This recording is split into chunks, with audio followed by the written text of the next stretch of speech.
नमस्कार दोस्तों, मैं हूं शेखावत और आप देख रहे हैं एसएससी हब। तो दोस्तों, आज का इस लेक्चर में हम जो एनटीपीसी की दो परीक्षा हुई है 29 दिसंबर 2020 को शिफ्ट फर्स्ट की जीके जीएस का यहाँ पे करेंगे रिवीजन। यानी कि जितने भी क्वेश्चन हैं और एक्सपेक्टेड क्या बन सकते हैं उन सभी का यहाँ पे करेंगे। यदि आपको इसकी पीडीएफ चाहिए तो हमारे टेलीग्राम चैनल पे मिल जाएगी। टेलीग्राम चैनल के नीचे लिंक डिस्क्रिप्शन में है या आप सर्च कर सकते हो एसएससी हब, तो आपको वहाँ पे टेलीग्राम चैनल भी मिल जाएगा। तो चलिए चलते हैं लेक्चर के ऊपर। आज का हमारा फर्स्ट क्वेश्चन है कि निम्नलिखित में से कौन सा भाग अभयारण्य है, यानी कि जो टाइगर रिजर्व हैं इनमें से कौन सा है जो टाइगर रिजर्व है। बताइए इसका राइट आंसर क्या होगा। इसका राइट आंसर होगा जिम कॉर्बेट राष्ट्रीय उद्यान, जो कि एक टाइगर रिजर्व है। इसे 1936 में क्या किया स्थापित किए गए थे, बाघों की संरक्षा करने के लिए, रक्षा करने के लिए इसे स्थापित किया गया था। नेक्स्ट क्वेश्चन है कि चिश्ती सिलसिला के सबसे महत्वपूर्ण शिक्षक शेख मोइनुद्दीन चिश्ती की दरगाह कहाँ पर है, ये पूछा गया है। क्वेश्चन को लंबा किया गया है जबकि ये पूछ सकता था कि शेख मोइनुद्दीन चिश्ती की दरगाह कहाँ स्थित है। बताइए इसका राइट आंसर क्या होगा। शेख मोइनुद्दीन चिश्ती की दरगाह अजमेर में स्थित है। नेक्स्ट क्वेश्चन है निम्नलिखित में से कौन सा वेब ब्राउजर नहीं है। बताइए इसका राइट आंसर क्या होगा। वेब ब्राउजर में आता है safari, opera, Mozilla Firefox, Chrome या फिर ब्रेव ब्राउजर। ये सभी क्या है, ब्राउजर हैं। जबकि गूगल क्या है, एक सर्च इंजन है। सर्च इंजन में और कौन कौन सा आता है, डक डक गो नाम का भी एक सर्च इंजन है। चलिए चलते हैं नेक्स्ट क्वेश्चन पे।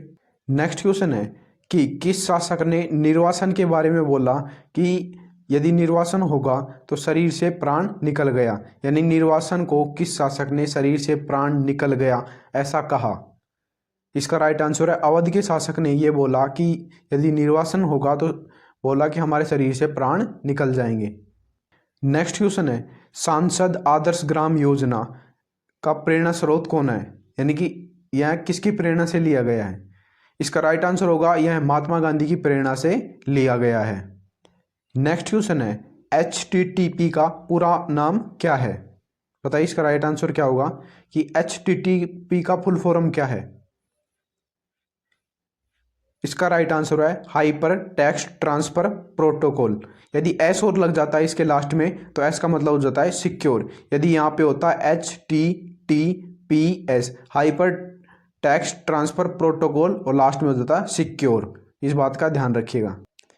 नेक्स्ट क्वेश्चन है कि 1857 के विद्रोह के दौरान भारत में ब्रिटिश महिलाओं को समर्पित पेंटिंग इन मेमोरियल किसने बनाई या किसने चित्रित की। इन मेमोरियल नाम की पेंटिंग है जो किसने बनाई, सीधा सीधा ये है। इसका राइट आंसर है जोसेफ नोएल पैटर्न ने यह पेंटिंग बनाई जो महिलाओं को समर्पित थी। नेक्स्ट क्वेश्चन है कुश्ती महासंघ द्वारा 2020 में राजीव गांधी खेल रत्न पुरस्कार के लिए अनुशंसित महिला पहलवान का नाम बताइए।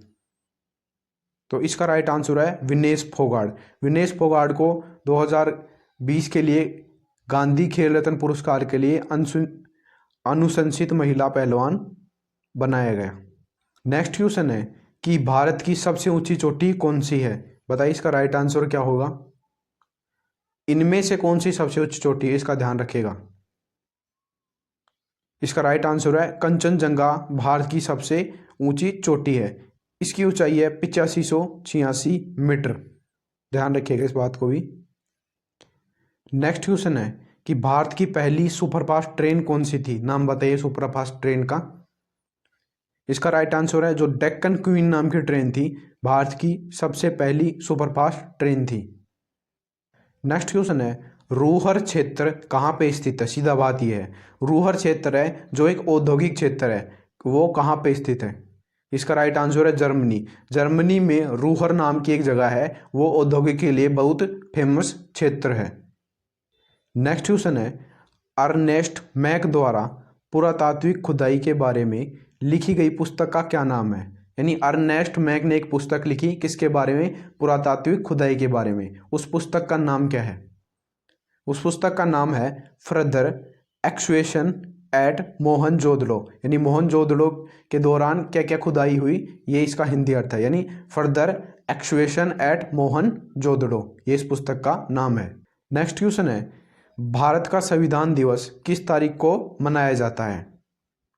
इसका राइट आंसर है 26 नवंबर को भारत का संविधान दिवस मनाया जाता है।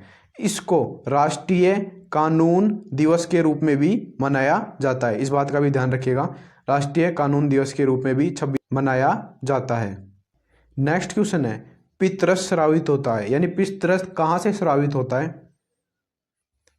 इसका राइट आंसर है लीवर, यानी यकृत से हमारा जो पितरस होता है वो स्रावित होता है, यानी बनता है और वहां से श्रावण होता है इसका। नेक्स्ट क्वेश्चन है कि भारतीय संविधान में स्वतंत्रता, समानता और बंधुत्व की अवधारणा किस देश से लिए गए हैं? यानी ये जो शब्द संविधान में जोड़े गए हैं या लिए गए हैं वो किस देश से लिए गए हैं? इसका राइट आंसर है फ्रांस से स्वतंत्रता, समानता और बंधुत्व की अवधारणा ली गई है। नेक्स्ट क्वेश्चन है कि सितंबर 2019 में तेलंगाना का राज्यपाल किसे नियुक्त किया गया है? ये इंपॉर्टेंट नहीं है अभी के लिए। जो करंट में तेलंगाना का राज्यपाल नियुक्त किया गया है या अभी लेटेस्ट में जिस भी राज्य के नए राज्यपाल नियुक्त किए गए हैं उसको आपको याद करना है, ये इंपॉर्टेंट नहीं है। ये करंट का क्वेश्चन था उस टाइम का जब एनटीपीसी का पेपर हुआ। नेक्स्ट क्वेश्चन है, थुम्बा को खालिस्तान की उपस्थिति के कारण रॉकेट प्रक्षेपण के लिए आदर्श स्थल चुना गया है। यानी जो थुम्बा नाम की जगह है जहां से रॉकेट को अंतरिक्ष में भेजा जाता है यानी प्रक्षेपित किया जाता है, उसको ही क्यों चुना गया है? क्या कारण था उसके लिए? बताइए इसका राइट आंसर। इसका राइट आंसर था कि भूमध्य रेखीय इलेक्ट्रोजेट्स हैं वहाँ पर भूमध्य, ये जो स्थान है जो भूमध्य रेखा के बहुत करीब है, तब वहाँ पर क्या है, भूमध्य रेखीय इलेक्ट्रोजेट्स हैं, इसलिए इसको आदर्श स्थान चुना गया थुम्बा को रॉकेट प्रक्षेपण के लिए। नेक्स्ट क्वेश्चन है कि विश्व मलेरिया दिवस के अवसर पर किस अफ्रीकी देश ने बच्चों के टीकाकरण के लिए मलेरिया वैक्सीन का शुभारंभ किया है? बताइए। जो विश्व मलेरिया दिवस है वो 25 अप्रैल को मनाया जाता है, इस बात का ध्यान रखिएगा। 25 अप्रैल को विश्व मलेरिया दिवस मनाया जाता है। इसका राइट आंसर है मलावी देश ने मलेरिया दिवस पर बच्चों के टीकाकरण के लिए क्या किया? मलेरिया वैक्सीन का शुभारंभ किया है। नेक्स्ट क्वेश्चन है, सबसे सफल सहकारी कृषि देश कौन सा है? तो इसका राइट आंसर है डेनमार्क है जो सबसे सफल कृषि सहकारी देश है। नेक्स्ट क्वेश्चन है, चंद्रयान 2 को प्रक्षेपित करने के लिए किस प्रक्षेपण यान का प्रयोग किया गया? यानी चंद्रयान 2 को अंतरिक्ष यानी चंद्रमा पर भेजने के लिए किस प्रक्षेपण यान का प्रयोग किया गया? यानी कौन से रॉकेट का प्रयोग किया गया? इसका राइट आंसर बताइए। इसका राइट आंसर है GSLV MK3M1। दोबारा से सुन लीजिए, GSLV MK3M1 नाम का जो रॉकेट है उसका प्रयोग किया गया चंद्रयान 2 को अंतरिक्ष में भेजने के लिए। नेक्स्ट क्वेश्चन है, भारतीय राष्ट्रीय कांग्रेस का गठन किसने किया? इसका राइट आंसर है A.O. ह्यूम द्वारा 1885 में भारतीय राष्ट्रीय कांग्रेस का क्या किया गया? गठन किया गया। इस डेट को भी ध्यान रखना, 1885। नेक्स्ट क्वेश्चन है कि मानव विकास सूचकांक रिपोर्ट 2019 में कौन सा देश अग्रणी है? अभी के लिए ये क्वेश्चन इंपॉर्टेंट नहीं है। अब जो मानव विकास सूचकांक की लेटेस्ट रिपोर्ट है, जिस भी टाइम आप इसको देख रहे हो, जिस भी डेट में, उस टाइम पे सर्च कीजिएगा यूट्यूब पे, आपको वो रिपोर्ट याद करनी है। नेक्स्ट क्वेश्चन है कि भारत का पहला सुपर कंप्यूटर कौन सा है? तो इसका राइट आंसर है परम 8000 भारत का पहला क्या था? Super computer. नेक्स्ट क्वेश्चन है कि सांची स्तूप को विश्व धरोहर स्थल में कब शामिल किया गया? बताइए इसका राइट आंसर क्या होगा। जो सांची स्तूप है वो कहाँ पे स्थित है ये बता देता हूँ। सांची स्तूप MP के रायसेन जिले में स्थित है। MP के रायसेन जिले में स्थित है। इसको 1989 में विश्व धरोहर स्थल में शामिल किया गया। 1989 में से शामिल किया गया। बताइए। नेक्स्ट क्वेश्चन है, भारत के किस वायसराय ने निर्वाचित स्थानीय सरकारी निकाय बनाने की पहल की? यानी कि जो स्थानीय गवर्नमेंट में अब आप देख सकते हैं जैसे ग्रामीण गवर्नमेंट है उसमें ये सरपंच की भूमिका होती है, यानी सरपंच को चुना जाता है। वैसे ही किस वायसराय ने ये किया कि निर्वाचित किया जाएगा किसी व्यक्ति को स्थानीय तौर पर?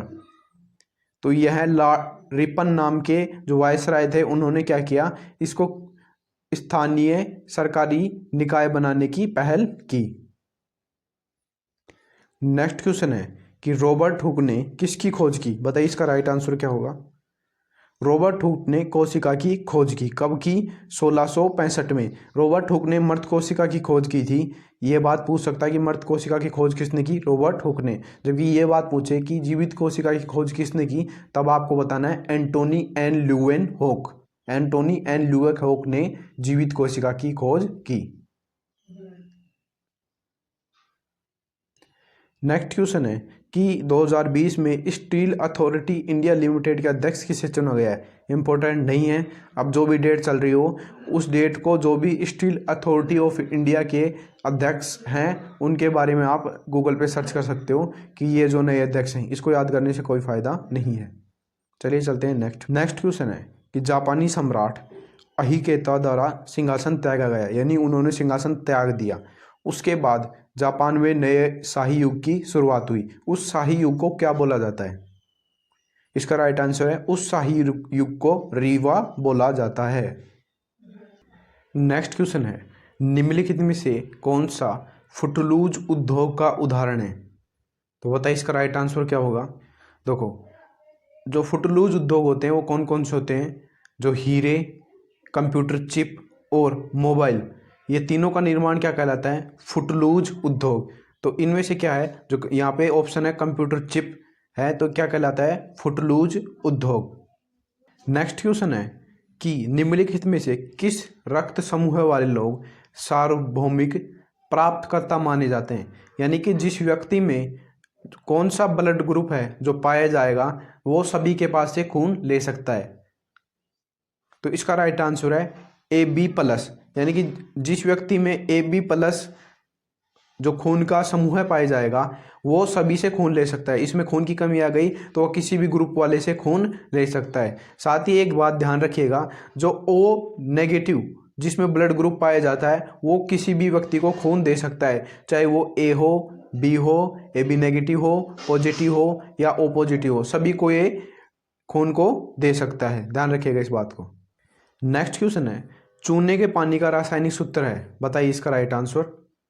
जो चूने का पानी का रासायनिक सूत्र है उसका नाम है यहाँ पे कैल्शियम हाइड्रोक्साइड। यहाँ पे आप देख सकते हो CaOH का होल ट्वाइस, इसे क्या बोलते हैं? कैल्शियम हाइड्रोक्साइड पूरा नाम है इसका, ध्यान रखिएगा। नेक्स्ट क्वेश्चन है माधवी कुट्टी नामक कलम, ये एक कलम यानी पेन का नाम है माधवी कुट्टी, इसका प्रयोग किस प्रसिद्ध लेखक ने किया है? बताइए इसका राइट आंसर क्या होगा। इसका राइट आंसर है कमला दास ने माधवी कुट्टी नामक कलम का प्रयोग किया है। नेक्स्ट क्वेश्चन है कि भारत सरकार के कौशल विकास कार्यक्रम का क्या नाम है? आपने जगह जगह सुना होगा कि भारत सरकार कौशल विकास कार्यक्रम चला रही है, तो उसका शॉर्टकट नाम है PMKVY। या आपने जगह जगह पर देखा होगा PMKVY, प्रधानमंत्री कौशल विकास योजना। इसका फुल फॉर्म है PMKVY का प्रधानमंत्री कौशल विकास योजना। भारत सरकार द्वारा चलाई जा रही एक कौशल विकास कार्यक्रम है। यहाँ पे नेक्स्ट क्वेश्चन है विश्व पर्यावरण दिवस 2018 का केंद्र खालिस्तान पर था, बताइए इसका राइट आंसर क्या होगा। तो ये इंपॉर्टेंट नहीं है कि 2018 में किस केंद्र पर था। 2018 में प्लास्टिक प्रदूषण इसका पर्यावरण दिवस पर क्या था? थीम थी, ऐसे समझ लो सीधा सीधा। तो पर्यावरण दिवस कब मनाया जाता है? ये मोस्ट इंपॉर्टेंट है 5 जून को। और अब जो लेटेस्ट में पर्यावरण दिवस मनाया गया है उसकी आपको थीम को ध्यान रखना है, उसमें किस पर जोर दिया गया है ये भी ध्यान रखना है। नेक्स्ट क्वेश्चन है नेत्र लेंस की अत्यधिक वक्रता के कारण कौन सा रोग हो जाता है? यानी जो लेंस है, अपनी आंखों का लेंस है, यदि उसकी वक्रता त्रिज्या बढ़ जाए तो कौन सा रोग होगा? इसका राइट आंसर है निकट दृष्टि दोष हो जाएगा। इसमें क्या होता है कि कॉर्निया और लेंस की लंबाई में घुमावदार हो जाता है।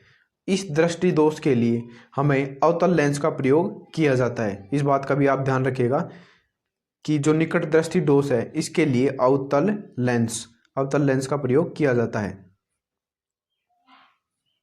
नेक्स्ट क्वेश्चन है कि नवंबर 2020 तक संयुक्त राष्ट्र के महासचिव कौन है? तो ये इतना इम्पोर्टेंट नहीं है। इम्पोर्टेंट क्या है कि अब जो लेटेस्ट में जो संयुक्त राष्ट्र के महासचिव हैं वो कौन है, इस बात का ध्यान रखिएगा आप। नेक्स्ट क्वेश्चन है भारतीय छात्रों में वैज्ञानिक प्रवृत्ति नवाचार पैदा करने के लिए केंद्र सरकार ने ALT प्रयोगशाला शुरू की है। इस ALT का पूरा नाम क्या है? बताइए, इसका राइट आंसर क्या होगा? इस ALT का पूरा नाम है अटल टिंकरिंग लैब। ये लैब जो नए नए छात्र हैं उन्होंने वैज्ञानिक प्रवृत्ति का नवाचार पैदा करने के लिए ये शुरू की गई है, अटल टिंकरिंग लैब। नेक्स्ट क्वेश्चन है, केंद्रीय पर्यावरण वन और जलवायु परिवर्तन मंत्री द्वारा शुरू किए गए सामाजिक आंदोलन का क्या नाम है? इसका राइट आंसर क्या होगा बताइए? इसका राइट आंसर है green good deeds. Green good deeds नाम का जो ये आंदोलन है वो चलाया जा रहा है केंद्रीय पर्यावरण वन और जलवायु परिवर्तन मंत्री द्वारा। ध्यान रखिएगा इस बात को। नेक्स्ट क्वेश्चन है कि कांग्रेस के किस अधिवेशन में स्वराज की मांग की गई, यानी स्वराज का आह्वान किया गया? कौन सा अधिवेशन था? इसका राइट आंसर है 1906 का अधिवेशन। 1906 का अधिवेशन कब हुआ? कोलकाता में हुआ। 1906 का कोलकाता अधिवेशन हुआ। उसमें क्या किया गया? किसकी मांग की गई? कांग्रेस में स्वराज प्राप्ति की मांग की गई, स्वराज की मांग की गई। नेक्स्ट और आज का लास्ट क्वेश्चन है, किस वर्ग के पौधों को पादप जगत के उभयचर कहा गया है? बताइए। जो पादप जगत है उसको 5 उपसमूह में डिवाइड किया गया है। इसको बात को आप ध्यान रखिएगा। उसमें 5 समूह कौन कौन से हैं? थैलोफाइटस, ब्रायोफाइटस, टेरिडोफाइटस। यहाँ पे देखिए, ब्रायोफाइटस, टेरिडोफाइटस और थैलोफाइटस। चौथा है जिम्नोस्पर्म और पांचवा है एंजियोस्पर्म। ये 5 वर्गों में पादपों को विभाजित किया गया है। तो कौन सा भाग है जिसमें पादप जगत के उभयचर कहा जाता है, यानी कौन से भाग को? इसका राइट आंसर है ब्रायोफाइट को पादप जगत के उभयचर कहा जाता है। आज का जो प्रैक्टिस सेट था यहीं पे कंप्लीट होता है। यदि हमारी जो इन्फॉर्मेशन अच्छी लगी हो तो वीडियो को लाइक करें और शेयर करें। यदि हमारी कोई भी यहाँ पे मिस्टेक हुई है या फिर गलती से कोई भी इधर उधर हो गया हो तो PDF में आपको बिल्कुल सही एक्यूरेट जानकारी मिलेगी। हमने कोशिश की है कि लगभग 100% के आसपास आपको क्या दिया जाए, यहाँ पे बिल्कुल सही बताया जाए। लेकिन ह्यूमन है हम, तो एरर हो सकता है। तो एरर को सुधारने के लिए PDF में मिल जाएगी। लगभग हमने बिल्कुल यहाँ पे जितनी भी इन्फॉर्मेशन दी है लगभग 100% सही है। तो यदि हमारी ये इन्फॉर्मेशन अच्छी लगे तो वीडियो को लाइक कीजिए, चैनल को सब्सक्राइब कीजिए। Thanks for watching video. आपका दिन शुभ हो।